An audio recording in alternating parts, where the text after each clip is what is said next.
시간 저와 여러분이 함께 보실 하나님의 말씀은 요나서 1장 17절부터 2장 10절까지의 말씀입니다. 요나서 1장 17절부터 2장 10절까지의 말씀 제가 봉독해 올리도록 하겠습니다. 요나서 1장 17절부터 2장 전체입니다. 하나님 말씀입니다. 여호와께서 이미 큰 물고기를 예비하사 요나를 삼키게 하셨으므로 요나가 밤낮 3일을 물고기 뱃속에 있으니라. 요나가 물고기 뱃속에서 그의 하나님 여호와께 기도하여 이르되 내가 받는 고난으로 말미암아 여호와께 불러 아뢰었더니 주께서 내게 대답하셨고 내가 스올의 뱃속에서 부르짖었더니 주께서 내 음성을 들으셨나이다. 주께서 나를 깊음 속 바다 가운데 던지셨으므로 큰 물이 나를 둘렀고 주의 파도와 큰 물결이 다 내 위에 넘쳤나이다. 내가 말하기를 내가 주의 목전에서 쫓겨났을지라도 다시 주의 성전을 바라보겠다 하였나이다. 물이 나를 영혼까지 둘러싸우며 깊음이 나를 에워싸고 바다풀이 내 머리를 감쌌나이다. 내가 산의 뿌리까지 내려갔사오며 땅이 그 빗장으로 나를 오래도록 막았사오나 나의 하나님 여호와여 주께서 내 생명을 구덩이에서 건지셨나이다. 내 영혼이 내 속에서 피곤할 때에 내가 여호와를 생각하였더니 내 기도가 주께 이르렀사오며 주의 성전에 미쳤나이다. 거짓되고 헛된 것을 숭상하는 모든 자는 자기에게 베푸신 은혜를 버렸사오나 나는 감사하는 목소리로 주께 제사를 드리며 나의 서원을 주께 갚겠나이다. 구원은 여호와께 속하였나이다 하니라. 여호와께서 그 물고기에게 말씀하심에 요나를 육지에 토하니라. 아멘. 여러분은 언제 기도하십니까? 그리고 어떻게 기도하십니까? 또 왜 기도하십니까? 신앙생활을 조금만 하다 보면 이 기도가 중요하다는 것은요, 누구나가 금방 깨닫게 됩니다. 그런데 이 기도를 실제적으로 하기까지는 좀 많은 시간이 걸리는 것 같습니다. 모태신앙으로 자라온 우리 다음 세대들에게 대표 기도를 시켜보면요, 한 10년, 15년, 그리고 고등부는 거의 20년 가까이 신앙생활을 했음에도 불구하고 기도를 잘 못하는 아이들이 은근히 많이 있습니다. 아이들만 그런가요? 어른들 중에서도 기도를 어떻게 하는지 잘 몰라 기도의 자리를 아예 피해버리시는 분들도 종종 보게 됩니다. 저는 오늘 요나의 기도를 통하여서 언제 기도해야 하는지, 어떻게 기도해야 하는지, 그리고 왜 기도해야 하는지를 살펴보는 시간을 가지려고 합니다. 자연스러운 본문의 이해를 돕기 위하여서 약 한 달 전에 우리가 나누었던 요나서의 지난 이야기들을 한번 짧게 되돌아보면 자신의 뜻과 다른 하나님의 뜻을 만나서 그 뜻에 불순종하기 위해 주님의 얼굴을 피해 다시스로 가던 중 하나님이 일으키신 엄청나게 큰 폭풍우를 만나게 되었습니다. 그 폭풍우가 몰아치는 가운데에도 요나는 하나님께 단 한마디의 기도도 하지 않았습니다. 자신의 불순종 때문에 이러한 일이 일어난다는 사실을 잘 알고 있었음에도 불구하고 그는 기도하지 않았고 오히려 선원들에게 뭐라고 말했나요? 자기를 바닷속으로 던지면 이 일이 끝날 것이다 라고 말하면서 자신의 목숨을 굉장히 가벼이 여기는 말들을 하게 됩니다. 이 말의 정확한 의미를 우리가 알 수는 없지만 아마도 하나님의 뜻대로 원수의 나라에 가서 회개의 메시지를 전하느니 죽는 것이 낫다라는 의미가 들어있지 않을까 생각해 봅니다. 하나님에게 할 수 있는 반항이란 반항은 다 하고 있는 요나의 모습을 우리가 지난 한 달 전에 살펴봤습니다. 이제부터 오늘 본문인데요, 한번 상상을 하면서 읽어보시는 겁니다. 바닷속에 던져졌어요. 바닷속에서 던져졌고 1장 15절을 보면은 요나가 바다에 던져지자마자 바다가 바로 잠잠해졌습니다. 그러면 요나가 잠잠한 바다 위에 둥둥둥 떠다니고 있었을까요? 아마 아니었을 겁니다. 왜냐하면 17절 말씀을 보면요, 여호와께서 이미 큰 물고기를 예비하사 요나를 삼키게 하셨다라고 말하고 있습니다. 그러니까 제 상상에는요 어떠냐면 선원들이 요나를 이렇게 들어서 바다 위로 휙 던진 겁니다. 그러면 요나가 이렇게 휙 떨어지잖아요. 그러면 옛날에 조스 영화 보셨는지 모르겠는데 밑에서 물고기가 쫙 올라오면서 그냥 꿀떡 삼켜버린 거죠. 전 요 정도 상상을 해봤습니다. 그러니까 이거 물에 빠졌구나라는 생각도 하기 전에 그냥 물고기가 꿀떡 삼켜버린 거죠. 아무튼 이렇게 해서 요나가 물고기 뱃속에 쑥 들어가게 된 겁니다. 그러면 이제 물고기 뱃속을 한번 상상해 볼까요? 일단 엄청 캄캄할 겁니다. 뱃속에 뭔가 있지 않았으니까요. 엄청 캄캄할 거예요. 그리고 냄새가 엄청 나겠죠. 뭐 비린내, 썩은 내 엄청나게 날 겁니다. 그리고 아주 불쾌하고 습하고 끈적끈적 거릴 것 같습니다. 아무것도 보이지 않는 칠흑과 같은 어둠, 독한 냄새, 불쾌하고 찝찝한 상황. 그리고 우리는 알고 있지만, 우리는 이 이야기의 끝을 알고 있지만 요나는 몰랐잖아요. 3일 뒤에 물고기가 토해낼지를 어떻게 알고 있었습니까? 그냥 잡아 먹혔구나만 알고 있는 겁니다. 그러니까 요나가 딱 먹혔을 때는 무슨 생각을 했을까요? 이거 죽었다 생각을 했을 겁니다. 내가 이렇게 물고기 뱃속에서 처량하게 죽어가겠구나라는 생각을 하게 되겠죠. 하나님에게 할 수 있는 반항이란 반항은 다 해본 겁니다. 하나님을 떠나기도 하고 마음대로 이제 하나님 반대편으로 열심히 가보기도 하고 하나님이 그렇게 신호를 주시는데도 안 들려 말 안 해 하면서 얼굴을 계속 돌렸는데, 그리고 또 마지막에는 그냥 내 목숨 차라리 죽겠다, 내 하나님 뜻대로 가서 복음을 전하느니 난 차라리 죽는 게 낫겠다 해서 바다에 던지라고 했고, 그래서 바다에 던져졌는데 이 바다에 빠졌으면 차라리 쉽게 끝날 일이죠. 뭐 1시간 2시간 물에서 허우적대다 물 먹고 그냥 죽으면 끝날 일인데 이게 물고기 뱃속이잖아요. 안 죽은 거예요. 천천히 계속 살아있는 거죠. 아마 이 기도가 뭐 물고기 뱃속에 들어가서 바로 했을 수도 있겠고, 아니면 제 생각에 요나 정도 되면은 한 이틀 정도 버틸 때까지 버티다가 이제 진짜 죽겠다, 너무 무서운 거죠. 캄캄한 데 있었고 또 이제 막 뭔가가 나올 거고 냄새도 나고 막 이러니까 진짜 죽겠다 하니까 극도의 공포감에 정말 버티다 반항을 해보다가 이제 기도가 터져 나온 것 아닌가라는 생각을 합니다. 그러니까 질풍노도의 시기를 보내고 있는 청소년보다 더 반항적인 요나의 입에서 기도가 나온 것은요, 자기가 하고 싶어서 했다라기보다는 저는 기도할 수밖에 없는 상황을 하나님께서 만들으셨고 요나는 기도할 수밖에 없었던 겁니다. 그냥 물속에 빠져서 꽥 죽었으면 끝나는 일이지만 뱃속에서 그렇게 긴 시간을 버텨야 했잖아요. 그러니까 아마 하나님께서 기도하게 만든 것이 아닐까라는 생각까지도 해봅니다. 아무튼 그래서 드디어 이 반항아 요나가 기도하기 시작합니다. 4절 말씀을 한번 보면요, 내가 말하기를 내가 주의 목전에서 쫓겨났을지라도 다시 주의 성전을 바라보겠다라고 말합니다. 이 기도 문구를요 자세히 살펴보시면요, 이 요나 아직 상황 파악이 제대로 되질 않고 있습니다. 하나님이 요나를 쫓겨내셨나요? 아닙니다. 하나님은 요나를 찾아오셨고 하나님의 뜻을 전하였는데 1장에 보면 요나가 하나님의 얼굴을 피하여 다시스로 갔다라고 정확하게 표현하고 있습니다. 상황 파악이 안 되는 거예요. 마치 부모님에게 혼나다가 부모님에게 하도 말대꾸를 하니까 부모님이 너 그럴 거면 짐 싸서 나가! 이러니까 짐을 싸서 나간 겁니다. 나가서 한참 고생하고 배고프고 갈 데가 없으니까 들어오면서 한다는 소리가 부모님이 나가라고 하셨으니 이게 다 내 잘못은 아닙니다. 부모님 잘못도 있죠. 뭐 이런 비슷한 맥락으로 이야기하는 것 같습니다. 그러니까 기도의 내용이요 형편없습니다. 거기다가 8절부터 9절 말씀을 보면요, 거짓되고 헛된 것을 숭상하는 모든 자는 자기에게 베푸신 은혜를 버렸사오나 나는 요나입니다. 감사하는 목소리로 주께 제사를 드리며 나의 서원을 주께 갚겠나이다. 구원은 여호와께 속하였나이다 라고 말하는데요, 이것보다 웃기는 코미디가 없습니다. 1장에서 이방 선원들의 모습은 어땠나요? 요나가 자기를 밖으로 던지면 된다라고 이야기를 했어요. 그때 이방 선원들이 바로 던졌나요? 아니에요. 요나를 지켜주려고 자기들이 할 수 있는 만큼 최선을 다해서 노를 저었는데 하나님이 더 폭풍을 일으키셔서 이게 절대 안 되는 상황인 걸 깨닫고 그리고 나서 던졌어요. 그 전엔 자기의 짐들을 먼저 던졌고요.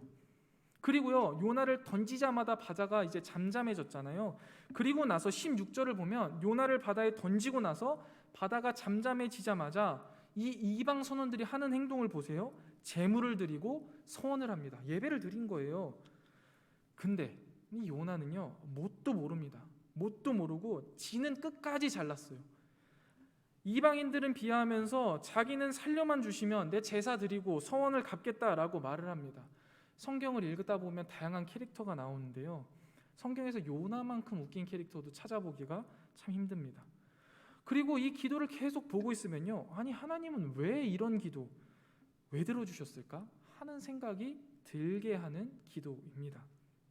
아무튼 기도를 하죠. 뭐 이해해 준다고 칩시다. 지금 죽음이 눈앞에 왔다 갔다 하고 숨이 꼴깍꼴깍 넘어가는 판에 하나님 앞에 기도하니까 뭐 그냥 생각나는 대로 와다다다다 쏟아내는 기도이니까 뭐 절제절명의 위기 속에 요나가 기도했다라는 사실만 좋게 보여집니다. 그러면 이제 여기에서 다시 한번 성도님들에게 질문을 드리고 싶습니다. 성도 여러분, 여러분은 언제 기도하십니까? 여러분들은 언제 기도가 나오시나요? 성경 가운데요, 제가 살펴본 바로 요나의 기도와 가장 대비되는 기도는 다윗의 기도가 아닐까 하는 생각을 합니다. 다윗은요, 늘 전쟁 치르기 전에 하나님께 기도했습니다. 어떠한 일을 하기 전에 하나님의 뜻을 구한 사람이에요. 그리고 상황이 발생했을 때도 하나님께 가장 먼저 기도했고, 일이 끝나고 나면 가장 먼저 하나님께 예배했던 사람입니다. 요나와는 전혀 다른 모습이죠. 성경적으로 볼 때 기도는요, 늘 해야 하지만 특별히 성도 입장에서 미리 먼저 하는 것이 우리 삶에 훨씬 더 유익합니다. 그렇다면 다시 한번 질문. 여러분, 기도 언제 해야 할까요? 미리? 먼저? 땡입니다. 기도는 지금 하는 겁니다. 기도는요, 여러분, 지금 해야 돼요. 늘 해야 하는 것이죠. 오늘 요나의 기도를 보면요, 기도의 늦은 시간은 결코 없습니다. 언제든 기도하는 것, 그것 자체가 훨씬 더 중요하다는 것이죠. 사랑하는 성문교회 성도 여러분, 늘 기도하시기 바랍니다. 아멘. 언제나 기도하시기 바랍니다. 지금 기도하시기 바랍니다. 기도하지 않으면 성도는요, 성도로서 살아갈 수 없을 뿐만 아니라 기도의 놀라운 역사들을 바라볼 수도 없습니다. 계속해서 스토리를 따라가서 보면요, 그래도 이 요나가 선지자라고 기도 구석구석 하나님의 모습을 묘사하는 것을 보면 선지자 티가 납니다. 두 가지 정도를 살펴볼 건데요, 첫 번째입니다. 부르짖으면 들으시는 하나님을 이야기합니다. 2절 말씀인데요, 2장 2절입니다. 내가 받는 고난으로 말미암아 여호와께 불러 아뢰었더니 주께서 내게 대답하셨고, 내가 수월의 뱃속에서 부르짖었더니 주께서 내 음성을 들으셨나이다 라고 고백하고 있습니다. 자신의 불순종으로 인하여서 당한 고난 가운데에서도 하나님께 기도하면 하나님은 들으시고 응답하신다라는 거죠. 요나가 처음 하나님의 뜻이 자신의 뜻과 맞지 않았을 때 기도하지 않았습니다. 사실 이때 기도했으면요, 하나님이 다른 방식으로 깨닫게 하셨을지도 모르겠습니다. 아무튼 자신의 뜻대로 하나님의 얼굴을 피해서 도망했죠. 불순종입니다. 그로 인하여서 고난에 빠졌을 때 배 위에서도 기도하지 않았습니다. 그래서 바다에 던지움을 당한 것이죠. 점점 더 아래로, 점점 더 안 좋은 상황으로 본인 스스로가 본인을 몰고 간 것입니다.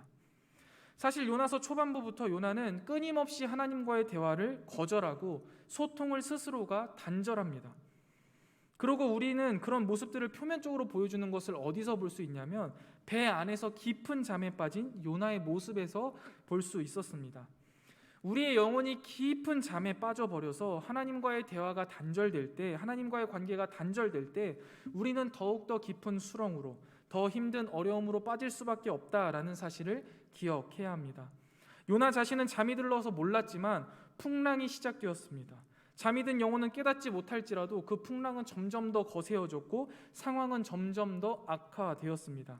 그런데 아무리 상황이 악화되어도, 심지어 바다에 던져져 죽음을 앞둔 상황에서도, 물고기 뱃속에서 점점 죽어가는 상황 속에서도 요나는 기도했다. 이것이 중요합니다.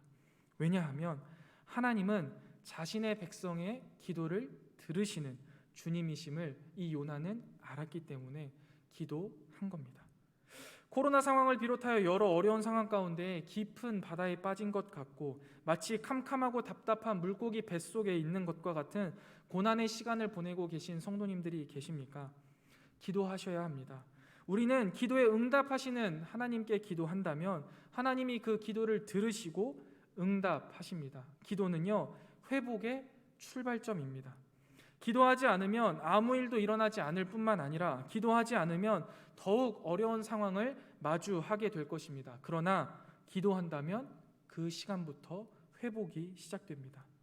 심지어 오늘 요나의 기도처럼 그 기도의 내용에 말도 안 되는 말이 있을지라도 자신의 상황이나 형편이나 처지를 전혀 파악하지 못하고 단순히 살려달라는 외침일지라도, 떼쓰는 아이와 같은 형편없는 기도일지라도 하나님은 우리의 생각과 마음을 다 감찰하실 뿐만 아니라 우리의 모든 상황과 여건을 주장하고 계시기 때문에 우리가 개떡같이 말해도 하나님은 찰떡같이 응답하신다는 것을 기억하시고 기도하시기를 바랍니다.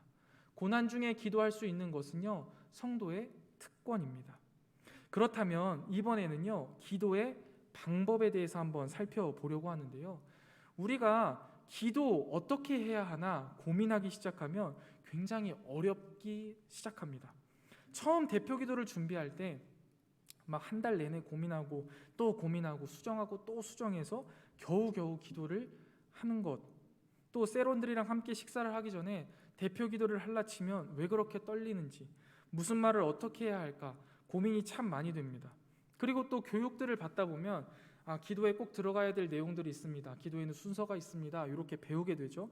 그리고 나면 기도가 훨씬 더 어렵게 느껴지기 마련입니다.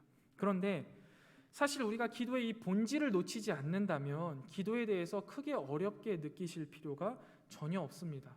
7절 말씀을 살펴보면요, 내 영혼이 내 속에서 피곤할 때에 내가 여호와를 생각하였더니 내 기도가 주께 이르렀사오며 주의 성전에 미쳤나이다 라고 말씀하시는데요, 여호와를 생각하였더니 내 기도가 주께 이르렀다라고 말하고 있습니다. 우리가 신앙생활이 깊어지면 깊어질수록 종종 경험하는 일이 한 가지 있는데요, 마음이 너무너무 힘들고 어려울 때, 정말 너무 힘들어서 내 심령이 탈진했을 때 기도조차 나오지 않을 때가 분명히 있습니다. 그런데 그럼에도 불구하고 주님을 바라는 마음에 기도의 자리에 나와서 아무 말도 못하고 소리내어 울 힘도 없어서 그저 눈물만 뚝뚝 흘리고 있을 때, 혹은 멍하니 십자가를 바라보고 있을 때 어느새 하나님이 찾아와 내 마음을 위로하심을 느끼고 나의 심령이 회복되는 것을 느낄 때가 있습니다. 기도라고 해서요, 여러분, 거창한 것이 아닙니다. 오늘 본문의 말씀 요나의 기도처럼 여러 하나님의 모습을 열거하는 것만이 올바른 기도의 방법이 아닙니다. 기도할 때 무엇인가 거창하게 해야 한다는 것으로 생각하실 필요가 전혀 없다라는 겁니다. 기도의 본질이 무엇입니까? 우리가 우리 아버지 되시는 하나님과 대화하는 것, 우리를 사랑하시는 하나님을 마주하는 것, 그것이 바로 기도의 본질입니다. 요나는 하나님의 얼굴을 피해서 다시스로 가면서 풍랑을 만난 배에서조차 하나님과 마주하지 않았습니다. 기도를 안 해서 이런 사단이 벌어진 것이지 기도를 못해서 이런 일이 벌어진 것이 아니라는 겁니다. 그렇기 때문에 여러분, 기도는요, 잘하는 사람과 못하는 사람이 따로 없습니다. 기도는 하는 사람, 안 하는 사람으로만 구분될 뿐입니다. 그 어떤 말일지라도, 어떠한 모습을 하고 있을지라도 하나님께 나아가고 하나님을 뵙길 원하는 마음이 있다면 그것이 기도이고 그 기도에 하나님은 응답하신다는 거죠. 사랑하는 성문교회 성도 여러분, 전에 없던 이 고난의 시간 가운데 우리가 함께 할 수 있는 것은 함께 기도하는 것입니다. 하나님이 우리의 그 간절한 기도에 응답하실 겁니다. 저는 요즘 정말 기도의 능력을 새삼 경험하고 있는데요. 한 달 전부터 거리두기 단계가 다시금 격상되고 교육기관이 온라인 예배로 전환되면서 우리 중등부 아이들의 예배 참석이 점점 줄어드는 것을 보게 되었습니다. 너무 걱정이 되었고 무엇을 어떻게 해야 될까 참 고민이 많이 되었습니다. 그런데 그때마다 말씀을 읽으면서 다시 한번 깨달았던 것이 내가 지금 해야 할 일이 걱정이 아니라 기도구나라는 사실이었습니다. 그래서 그때부터 다시금 힘을 내어서 기도를 하고 우리 선생님들에게도 부탁을 드리고 함께 기도하면서 서로의 지혜를 모으고 있는데요. 놀랍게도 매주 줄던 인원이 이번 주 주일부터요 조금씩 회복이 되더라고요. 그리고 조금 더 철저하게 준비하면서 대면 예배를 준비하고 있는데 학부모님들에게도 기도를 요청하고 아이들에게도 기도를 요청하고 전하고 나니 하나님께서 다시금 회복시켜 주실 것 그리고 더 부흥시켜 주실 것이 기대가 되고 그가 마음을 졸이며 염려했던 시간들이 참 바보 같았다라는 생각을 하게 되었습니다. 사랑하는 성문교회 성도 여러분, 우리 성문교회 다음 세대들을 위하여서 정말 간절히 기도해 주시기를 부탁드립니다. 잘 아시다시피 우리 아이들에게 지금 청소년기는 다시 오지 않을 귀한 시간입니다. 이 시간 하나님을 인격적으로 만나서 하나님을 그들의 인생의 주인으로 모시고 하나님의 나라와 영광을 위하여서 그들의 인생을, 그들의 삶을 아름답게 디자인해 나가는 다음 세대가 되도록 기도해 주시길 부탁드립니다. 하나님이 그러면 우리의 기도에 분명히 응답하여 주셔서 한국교회의 위기라고 말하는 이 시기에 우리 성문교회를 통해 우리 성문교회 다음 세대를 통해 희망을 보게 하실 줄을 믿습니다. 계속해서 요나의 기도에 나오는 두 번째 하나님의 모습을 보면요, 우리의 생명을 구덩이에서 건져내시는 분이심을 고백하고 있는데요. 6절 하반절 말씀입니다. 나의 하나님 여호와여, 주께서 내 생명을 구덩이에서 건지셨나이다 라고 고백하고 있는데요. 오늘 본문에 나오는 단어들 중에 죽음을 묘사하는 단어가 굉장히 많이 등장합니다. 깊음 속, 큰 물, 주의 파도, 큰 물결, 스올의 뱃속, 그리고 구덩이까지 참 많은 단어를 죽음으로 묘사하고 있는데요. 하나님은요, 우리의 생명을 이러한 죽음, 구덩이에서 건지시는 분이라는 거죠. 우리가 요나의 불순종의 모습을 보면서 이것은 비단 요나만의 문제라고 생각하기 쉽지만 이 불순종의 문제는요, 사실 아담과 하와로부터 시작해서 이 자리에 앉아있는 우리 모두에게 주어진 문제입니다. 이 불순종으로 인해 우리 가운데 죽음이 들어왔고 우리는 우리 힘으로 이 죽음의 구덩이에서 벗어날 수가 없습니다. 마치 늪과 같아서요, 발버둥 치면 발버둥 칠수록 더 깊은 죽음의 그림자에 드리워질 뿐입니다. 그런데 하나님은요, 우리의 생명을 죽음 가운데에서 건지실 수 있는 분이십니다. 아니, 이미 건지셨습니다. 오늘 말씀 가운데 그래도 요나가 대단한 것은요, 아직 물고기 뱃속에 있는 상황, 여전히 죽음의 그림자가 짙게 드리워진 상황에서도 믿음으로 하나님이 자신의 생명을 죽음에서 건지셨다라고 선포하는 모습입니다. 여러분, 우리의 이러한 믿음의 선포는요, 힘이 있습니다. 왜냐하면 그 믿음의 기원이 우리의 생명을 구원하시는 하나님께 기초하고 있기 때문입니다. 하나님의 백성은요, 결코 죽지 않습니다. 이 땅에서의 잠시 죽음이라는 관문을 통과할지라도 하나님께서 영원한 생명을 우리에게 약속하셨기 때문에 성도는 결코 죽지 않습니다. 그렇기 때문에 이 땅에서의 죽음도 결코 두려워할 이유가 없습니다. 우리가 이 땅에서의 죽는 것 또한 하나님의 뜻이라고 생각한다면 영원한 생명을 향한 한 단계의 과정이라고 받아들이고 이 세상에서의 죽음에 의연해질 수 있다라는 거죠. 지독한 현실의 어려움 가운데에서도 우리를 죽음 가운데에서 건지시는 하나님의 능력을 기억한다면 현실의 어려움을 조금은 더 담대하게 이겨나갈 수 있지 않겠습니까? 하나님이 우리를 죽음의 구덩이에서도 건지시는데 이깟 세상의 어려움들은 일도 아니다라는 마음으로 조금 더 멀리 보고 조금 더 담대하게 신자답게 살아갈 수 있습니다. 사랑하는 성문교회 성도 여러분, 현실의 어려움 가운데에서도 절망하지 말고 담대히 승리를 선포하시기 바랍니다. 우리의 죽음의 구덩이에서 건지시는 주님과 함께 우리는 승리할 수밖에 없습니다. 이 믿음을 가지고 고난과 역경 가운데에서도 담대히 하나님의 뜻을 이루어가는 저와 여러분이 되시기를 주님의 이름으로 축원드립니다. 이제 오늘 본문 전체를 다시 한번 정리하면서 말씀을 마무리하려고 하는데요. 요나의 기도에 나타나는 하나님의 모습 두 가지 이전에 나타난 하나님의 모습이 더 있습니다. 바로 1장 17절 말씀인데요. 사실 설교자가 본문을 정할 때 장을 벗어나서 정하는 일이 평범한 일은 아닙니다. 그런데 오늘 본문 2장 전체에 1장 17절을 꼭 넣을 수밖에 없는 이유가 있는데요. 그 이유가 바로 17절에 나오는 하나님의 모습 때문입니다. 17절 말씀을 보면요, 여호와께서 이미 큰 물고기를 예비하사 요나를 삼키게 하셨으므로 라고 말씀하시는데요. 여기에서 두 가지 하나님의 모습을 찾을 수 있습니다. 첫 번째, 이미 예비하시는 하나님입니다.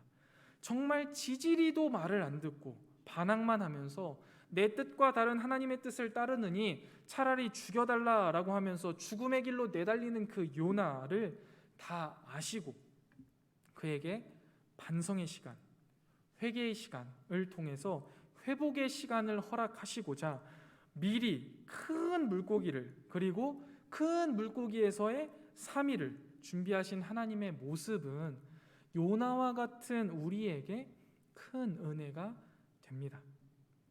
우리도 성정이 요나와 다르지 않아서 늘 하나님을 대적하며 하나님의 말씀에 불순종하면서 내가 하고 싶은 일들에 집중하며 살아가고 있죠. 뿐만 아니라 내 뜻대로 안 되면 분을 참지 못하고 하나님을 찾기보다 내 방법과 내 뜻대로 그 일들을 관철시키려고 하기도 합니다. 그래도 안 되면 포기를 모르고 하나님에게 삿대질을 하기도 하고 하나님께 벳제라라는 심보로 하나님을 떠나 살기로 결정하기도 하지만 그런 우리를 하나님은요 다 아시고 우리가 그렇게 막 나갈 것도 다 아시고 이미 예비하시고 계신 물고기 뱃속으로 우리를 삼키시기도 하십니다.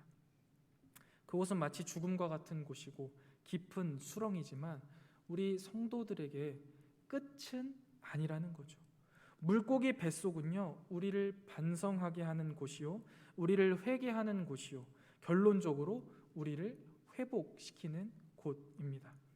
이렇듯 철두철미하게 우리를 위해 예비하시는 하나님이 계시기 때문에 우리는 참 행복한 사람들입니다. 뿐만 아니라 이 이미 예비하시는 하나님의 모습 가운데요 한 가지 하나님의 모습을 더 찾을 수 있는데요, 그것은 바로 하나님의 사람을 고쳐 사용하시는 하나님의 모습입니다. 예전에 어른들이 종종 이런 말씀을 하셨습니다. 사람은 고쳐 쓰는 게 아니다. 저는 이 말에 100% 동의합니다. 사역을 하면 할수록 더 동의가 되더라고요. 사람은요 지독하게도 안 고쳐집니다. 저도 마찬가지고요. 사람이 사람을 고쳐 쓰는 거는요 절대 불가능합니다. 사람은요 사람을 고쳐 쓸 수 없습니다. 사람은 사람을 사랑해야 할 뿐 고치는 존재로 지음받지 않았습니다. 그런데요 하나님은 사람을 고쳐 쓰십니다. 모든 사람은요 하나님을 만나면 고쳐집니다. 왜냐하면 하나님이 우리를 만드셨을 뿐만 아니라 우리를 다 알고 계시고 또한 우리의 잘못된 모습들을 고치시기 위해 이미 모든 것들을 예비하신 분이시기 때문입니다. 불순종하는 요나를 고쳐 사용하시기 위해 큰 물고기를 준비하시고 그곳에서 회개하게 하시고 하나님을 찾게 하시고 그의 생각을, 그의 마음을 점차 교정해 가시는 분이심을 우리는 오늘 본문에서도 보았고 뒤에 나오는 본문에서도 보게 될 것입니다. 우리가 그동안 수도 없이 들어왔던 반항의 대명사 요나도 하나님께서는 고쳐 사용하십니다. 그런 하나님께서 이 시간 우리에게도 동일하게 말씀하십니다. 나만 믿고 따라오면 돼. 이미 모든 것이 다 준비되어 있어. 저는 때때로 우리 다음 세대들에게요 이렇게 말할 때가 있어요. 하나님 앞에 반항 마음껏 해라. 지금 어렸을 때 해야 된다. 왜냐하면 여러분 이런 말이 있어요. 지랄 총략의 법칙이라고 있는데요. 이게 뭐냐면 사람이 살아가면서요 이 지랄이 총량이 있다는 거예요. 그래가지고 어릴 때 많이 한 사람은 늙어서 이제 안 하고 어릴 때 안 한 사람은 늙어서 나온다는 거죠. 아무튼 그래서 너희 시대 때 마음껏 많이 방황해라. 하나님에 대한 의문도 품어보고 때때로 하나님이 하지 말라는 일도 해봐라. 정말 그렇게 하면 반항할수록 너네는 좀 힘들 수 있겠다. 그런데 하나님은 결코 너를 포기하지 않으실 거야. 기필코 다시금 너를 고쳐서 주님의 뜻에 너를 쓰실 것을 나는 믿는다. 그러니 작은 실수에 너무 연연하지 말고 대신 힘들 때면 언제든 하나님을 찾아라. 그러면 너의 인생이 하나님의 도구로 찬란하게 빛나게 될 거야 라고 이야기를 해줘요. 다음 세대들에게 해주는 이야기입니다. 여러분들은 그러시면 안 됩니다. 요나를 꼭 보세요. 곧 죽을 것 같은 고난이 닥쳐오고 나서야 기도했습니다. 만일 하나님께서 이런 고난을 주시지 않고 요나가 그냥 가는 다시스로 쭉 보내시고 그곳에서 평생을 평범하게 살다가 죽게 하셨다면 이것이 요나를 향한 하나님의 사랑이라고 우리는 이야기할 수 있을까요? 아닐 겁니다. 자녀의 잘못된 모습을 보고 꾸짖지 않는 부모가 없듯이 하나님께서도 주의 백성의 불순종을 꾸짖으시면서 다시금 세워 가신다라는 거죠. 이것이 바로 사람을 고쳐 쓰시는 하나님의 모습입니다. 하나님은요, 주님의 백성을 결코 포기하지 않으십니다. 그것 때문에 하나님은요, 한 영혼을 위하여서 모든 것들을 미리 준비하십니다. 우리가 아무리 어긋나도 하나님은 그것까지 다 계산하고 계십니다. 어긋난 우리를 고치시기 위해 당신의 최선을 다하셔서 우리를 주님의 자녀로 합당하게 만들어 가십니다. 그래서 때로는 우리를 바다로 던지시기도 하시고 물고기 뱃속에 싣는 죽음의 시간을 허락하시기도 하시지만 결국 죽음의 구덩이에 있는 우리들을 기필코 건지시며 우리에게 영생을 주시는 분, 그분이 우리 아버지, 우리 하나님이십니다. 그렇다면 여러분, 이제 여기에서 또 도출되는 게 있는데요. 이런 하나님을 아는 사람에게 자연스럽게 도출되는 행동이 무엇일까요? 맞습니다. 기도입니다. 우리가 기도하는 이유가 바로 여기에서 나오는 건데요. 우리가 어린 시절에 무슨 일만 있으면은 엄마 찾는 이유가 무엇입니까? 엄마가 해결해 줄 수 있으니까. 나는 그걸 믿고 우리 엄마만 찾으면 되는 겁니다. 성도가 삶에 크고 무서운 문제들이 생길 때마다 기도하는 이유가 무엇일까요? 맞습니다. 하나님이 해결해 주실 것을 믿기 때문입니다. 하나님이 어떠한 분이신지를 잘 알기에 그 하나님이라면 못 해결하실 문제가 없기 때문에 자연스럽게 하나님을 생각하게 되고 하나님을 부르게 되고 하나님을 의지하게 되고 하나님께 나의 어려움을 이야기하게 되는 것입니다. 하나님을 잘 아는 사람들이 말이죠. 그렇다면 어떻게 하면 하나님을 알 수 있을까요? 그냥 하나님을 생각하기만 하면 될까요? 기도만 한다고 하나님을 알아갈 수 있을까요? 아닙니다. 말씀이 함께 해야 돼요. 여러분, 여기서 우리가 또 잘 구분할 줄 알아야 됩니다. 제가 말하는 말씀은 성경 자체를 이야기하는 겁니다. 설교를 의미하는 게 아니에요. 물론 설교도 큰 카테고리 안에서 말씀이라고 들어갈 수 있겠습니다만 하나님을 알아가기 위해서 설교가 필요하다라고 그 누구도 말하지 않잖아요. 하나님을 알아가기 위해서는요, 말씀, 성경이 필요합니다. 말씀을 읽지 않고 하나님을 알아간다, 단언컨대 불가능합니다. 우리가 기도할 수 있는 이유, 하나님을 알기 때문입니다. 우리가 하나님을 알 수 있는 방법, 말씀입니다. 말씀을 읽고 기도하세요. 기도하다가 말씀을 읽으세요. 그리고 또 기도하세요. 이것이 바른 기도의 모습입니다. 말씀이 빠진 기도는요, 하나님을 더 이상 찾을 수가 없어서 가래질 수가 있고요, 내가 원하는 하나님을 만들어서 내 마음대로 하는 기도가 될 수 있기 때문이죠. 기도라는 것은요, 다양하게 표현될 수 있지만 오늘 본문의 표현을 따르자면 하나님을 생각하는 것, 하나님을 부르는 것, 하나님에게 나의 어려움을 말하는 것으로 표현할 수 있습니다. 기도 잘하는 사람, 못하는 사람 없습니다. 기도를 하는 사람, 기도를 안 하는 사람만 있을 뿐입니다. 고난 중에 계시다면 하나님을 생각하세요. 그러면 그것이 기도입니다. 모든 상황 가운데 하나님을 부르세요. 그것이 기도입니다.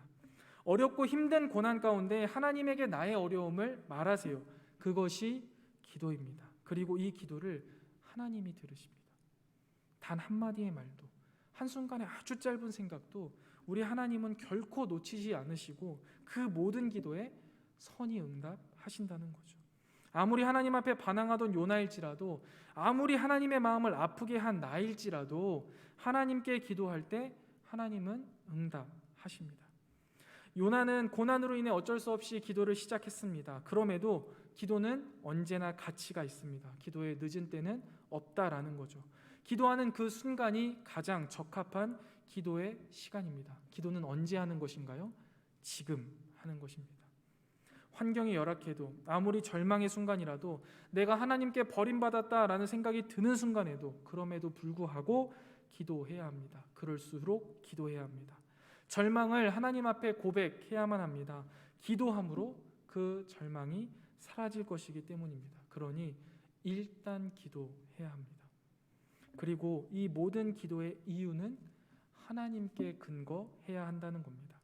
우리의 기도를 들으시는 하나님, 우리의 생명을 구덩이에서 건지시는 하나님, 미리 모든 것을 예비하시는 하나님, 우리를 기필코 고쳐 쓰시는 하나님과 같은 하나님의 다양한 모습들을 근거로 우리는 말씀과 함께 기도할 수 있어야 합니다. 우리가 기도하는 그때 주님이 우리의 기도를 들으시고 어둠 가운데 있는 자에게 빛을, 절망 중에 있는 자에게 희망을, 상한 마음을 가진 자에게 위로를 주시며 우리 삶을 통해 주님의 뜻을 이루어 가실 것을 믿으며 지금 하나님께 기도하는 저와 여러분이 되시기를 주님의 이름으로 간절히 축원드립니다. 우리 이 시간 괴로울 때 주님의 얼굴 보라 함께 찬양하신 후에 말씀을 생각하면서 함께 기도하겠습니다.